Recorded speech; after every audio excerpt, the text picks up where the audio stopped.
یہ جس طرح سے رازداری میں شادیاں کی جاتی ہیں نا، کہاں جا رہے ہوتے تیار ہو کے؟ تمہاری اور تمہارے باس کی عمر میں کتنا فرق ہے؟ جو کہ طرح سے رات کے اندھیروں میں ختم بھی ہو جاتی ہیں، کیا ہم دونوں نے سوچ وہ ایک ضروری ڈیل ہے جو کلوز کرنی بڑی ضروری ہے. کس راستے پہ چل پڑی ہو تم؟ جب باس آئیں تو ان کو منع مت کریے. بیٹا مجھے نہیں معلوم کہ آپ دونوں میں کیا باتیں ہوئی. آپ نے جو فیصلہ کیا ہے یہ فیصلہ معصومہ اپنے جس ارادے سے اس گھر سے نکلی تھی اس کا آج وہ اپنے اس ارادے میں کامیاب ہو گئی اور اس نے توقیر سر کو اپنی طرف مائل کر ہی لیا. یہاں ہم دیکھیں گے کہ راحلہ کے سامنے تو معصومہ کو آفس سے نکال دیا گیا ہے، لیکن دوسری ہی جانب توقیر صاحب معصومہ کے گھر رشتہ لے کر جانے والے ہیں، اور جب وہ گھر میں تیار ہوں گے تو یہاں ان کی وائف بھی بہت زیادہ حیران ہوں گی اور ان سے یہی کہیں گی. ہم دیکھیں گے کہ توقیر صاحب انہیں یہی جواب دیں گے، بہت امپورٹنٹ میٹنگ ہے اور وہاں جانا آج بہت ضروری ہے. اور یہ امپورٹنٹ میٹنگ کچھ اور نہیں بلکہ وہ معصومہ کے گھر جائیں گے، جا کر اس کا رشتہ مانگیں گے. ادھر معصومہ اپنے ماں باپ کو بتا دے گی اور یہ کہہ دے گی کہ جب توقیر صاحب رشتہ لے کر آئیں تو انہیں منع نہیں کرنا. یہاں پر معصومہ کے والدین کو بھی اس رشتے پر بہت اعتراض ہوگا اور وہ اپنی بیٹی کو یہی سمجھانے کی کوشش کریں گی کہ رات کے اندھیرے میں جو رشتے قائم کیے جاتے ہیں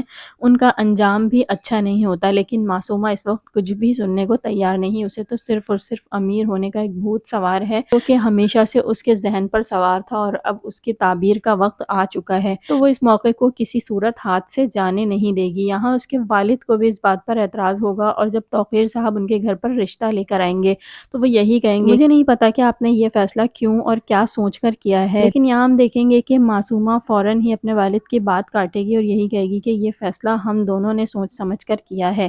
تو اب دیکھتے ہیں کہ یہاں پر ان دونوں کے اس فیصلے کے بعد معصومہ کے والدین کچھ کر پائیں گے یا نہیں، یا پھر معصومہ کی شادی توقیر صاحب سے ہو جائے گی.